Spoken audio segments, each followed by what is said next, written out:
It was kind of magical. First of all, Denver's pass rush is a sea of orange. It may be the best in the league. It's crazy.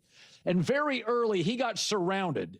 Like 1 second in, he threw a pass to his left out in the flat. I have no idea how he saw the back. He threw it perpendicular. And I was like, okay, that kid's got a sense of the field. That was one of them.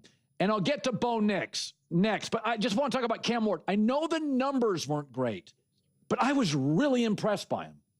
Yeah. He also had like 4 drops.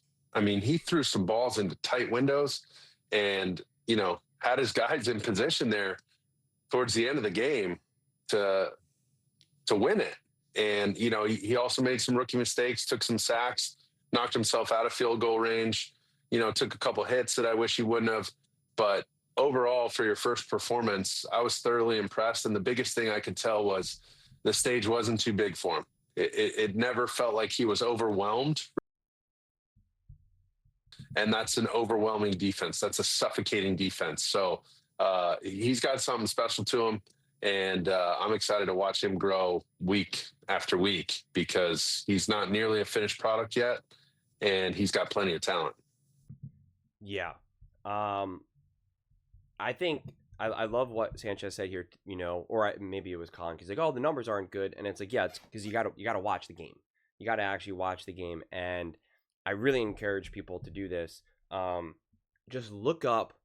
I think it's there. It's like every single one of Cam Ward's throws. I think like, on YouTube on like NFL's channel or, whatever it may be. It's like every single one of Cam Ward's throws and just watch it. And you'll be like, whoa.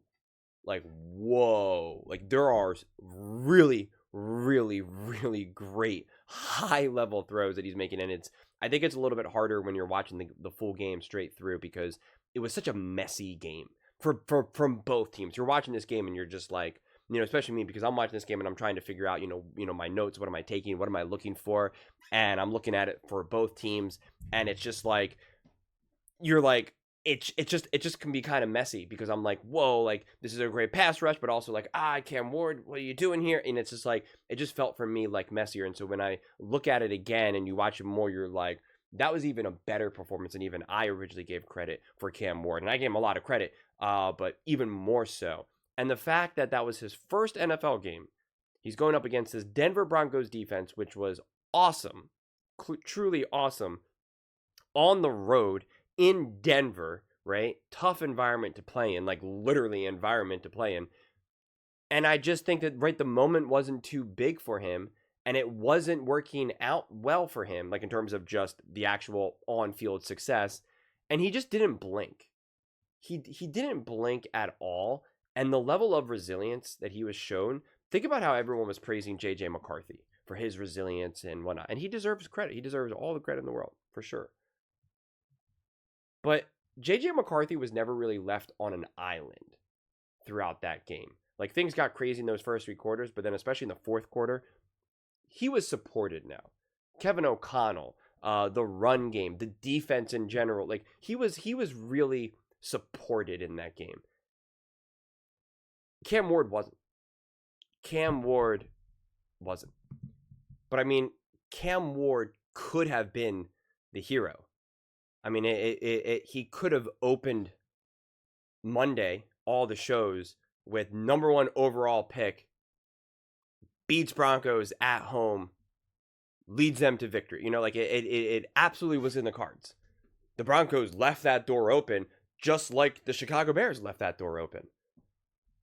But the Titans couldn't execute, and it was really no fault of Cam Ward. And I already kind of did that deep dive of how they need to support him more and the types of passes that they were asking him to make and, all that good stuff. And so that's why I'm really excited to see these next few weeks to see, because Cam Ward clearly can ball.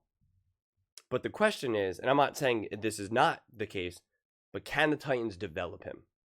Right? You don't want to be stuck in this situation where you're like, man, we got a quarterback who's actually pretty sharp.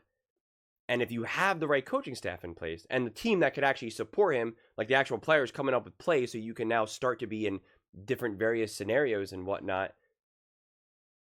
a lot of development can take place. And so it's not maybe necessarily about year 1, but it just really expedites year 2. And in this division right now, like, you have to feel good. You have to feel like this is like, you don't have a juggernaut in your division. You're not like, oh, well, the Eagles just won the Super Bowl, or oh, the Chiefs. I mean, gosh, it's really hard. Or even the NFC North, where you're like, man, wherever you look, there's a talent everywhere, right? That's not exactly what the Titans have to deal with. So they have a path forward.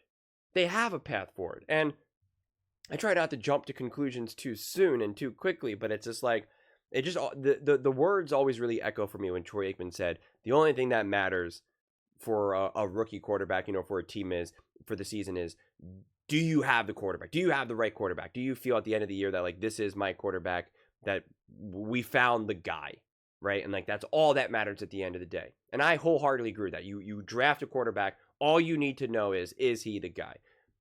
And after week 1, you're kind of like, man, this is the guy. And this guy could be special. This guy could be really special. But he obviously absolutely needs to be supported. And so it's just like, the pressure is on the Titans right now. The Titans, the franchise, the coaching staff. They like, it's like they're on the hot seat when you have a quarterback like this who seemingly is like, has the potential to be special, man. Special.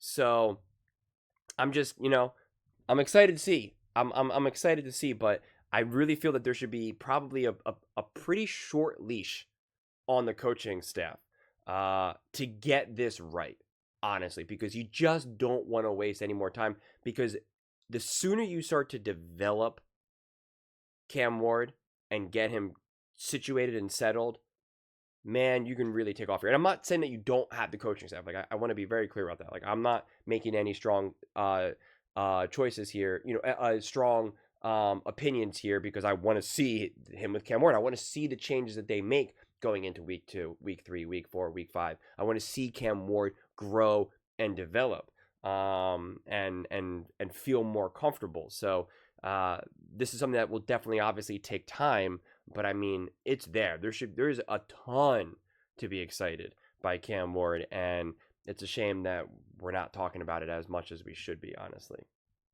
But those are just my thoughts. I'd absolutely love to hear yours. What do you guys all think about Cam Ward and the Tennessee Titans? You like how he battled despite the slow start, as Colin put it? Let me know in the comments below. I read every single comment, so whether you agree with me or disagree with me, either way, let's get in some discussions, let's get in some fights, but ultimately, let's just have some fun. And please do consider subscribing. We are building an amazing community here, and I absolutely love to see you part of it. I want to build something that we all generally feel connected to, something that we're really excited to be part of. I think we're well on our way to doing it.